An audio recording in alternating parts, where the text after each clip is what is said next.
It happened. I heard the flute. The flute music the Dutchman Voerman wrote about in the manuscript. I remembered well the words in it. He who touches this parchment seals himself in a pact with me, Jan Peter Voerman, to listen to my music, and later when I beckon, to join me in death. I remembered too that Matilda, Patois' woman, died considered mad. She too heard a flute and a command to follow someone into the river, where she drowned. Ralph Nevinson, Jessie Nevinson, and I were hearing the flute in the early stages of a terrible adventure titled My Bones and My Flute.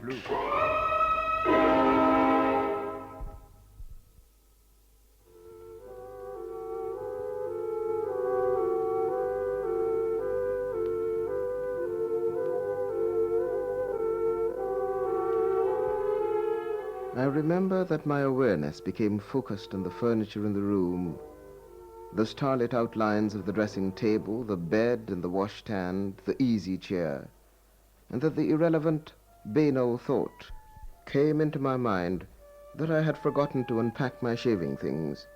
I remember, too, that a firefly strayed in at the other window, glowed on the wall near the dressing table, then returned into darkness outside, like a blue-white neon arc. These things I noted in my diary because they constituted, so to speak, the symbol of the first occasion of my hearing the flute.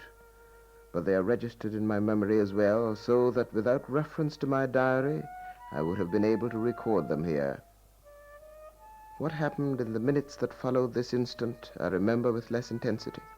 The aura of the sequential surrounds it, and to me, in chronicling it, it holds no glamour save that of commonplace reportage. I said, "It was no fairy tale, sir. You were right. I could hear it." Mr. Nevinson made no reply. From the northern bedroom I heard a stirring. Then Jessie called out, "Daddy, are you awake? Are you hearing it?" The bed creaked and her foot thumped on the floor. Her father did not make any response, and she called out again, "Daddy, wake up! It's the flute again! Milton, are you awake? The flute is playing in the sitting room." Her mother made a mumbling sound of irritation, and I heard her exclaim, "Jessie, what's the matter? Have you got out of your bed?" I felt Mr. Nevinson's hand on my arm. "Come into the sitting room," he said, and I followed him into the sitting room. Outside, the flute sent its notes through the night. Somehow it did not alarm me in the slightest. It had such a harmless, even idyllic air about it. In no way did it seem to me phantasmal or weird. Mr. Nevinson collided with a chair and murmured something about matches, and at this very instant the scrape of a match came from the northern room, and light gleamed ruddily at the lattice work at the top of the wall. In usual tropical fashion, the rooms were not sealed in. The walls were more in the nature of tall screens. Mrs. Nevinson's voice was evident all the while scolding Jessie. "Have you had a nightmare, child? Where are you going to?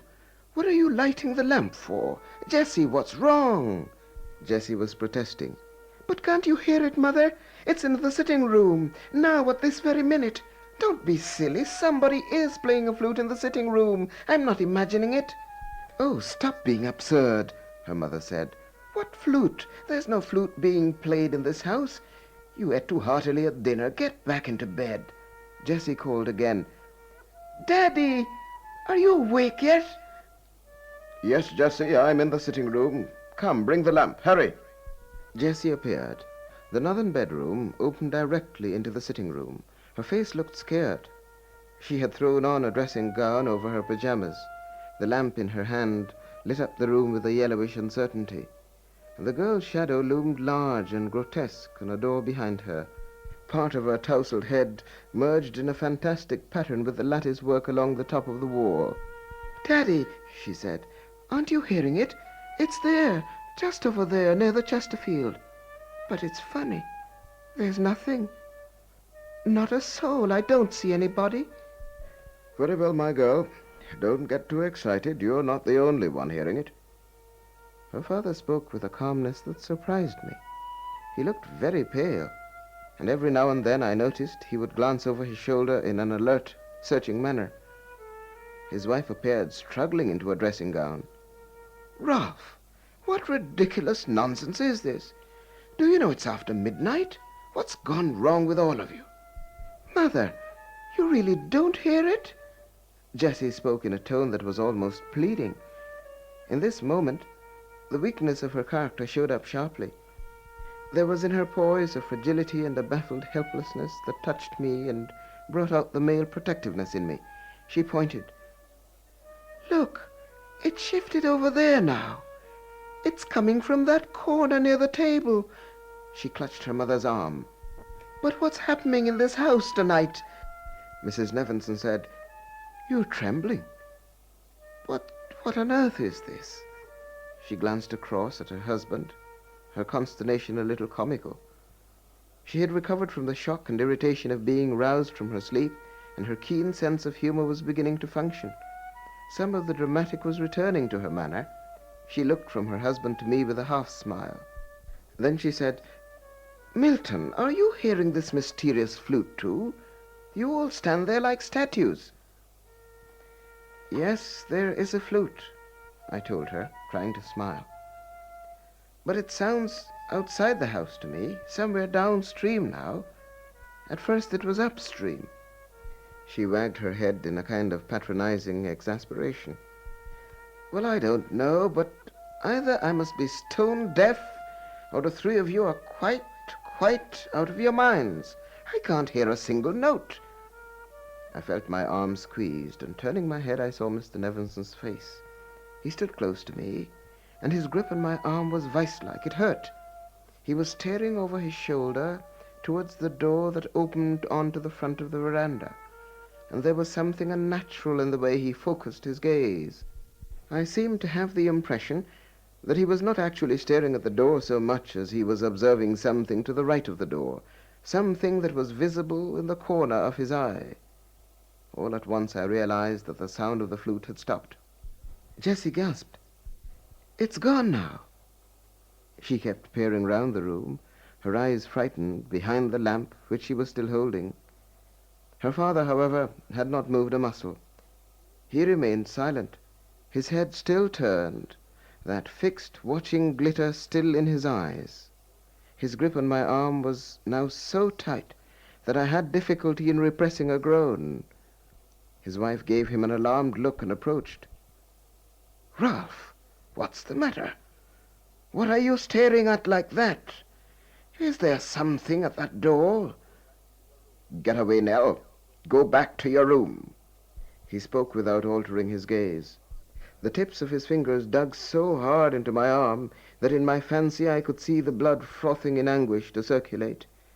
Mrs. Nevinson stood her ground, frowning puzzledly at him. Really, this is most peculiar, she said. Suddenly, and to my profound relief, her husband's grip on my arm relaxed. I could sense the deep breath that went through him. Nell, I asked you to return to your room, didn't I?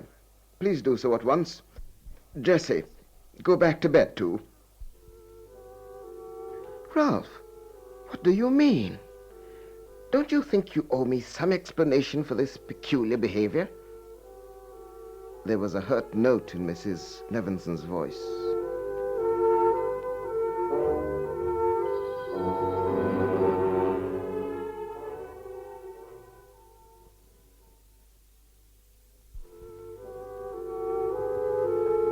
At another time, Mr. Nevinson would have been immediately repentant, but he was too deeply upset now to be himself.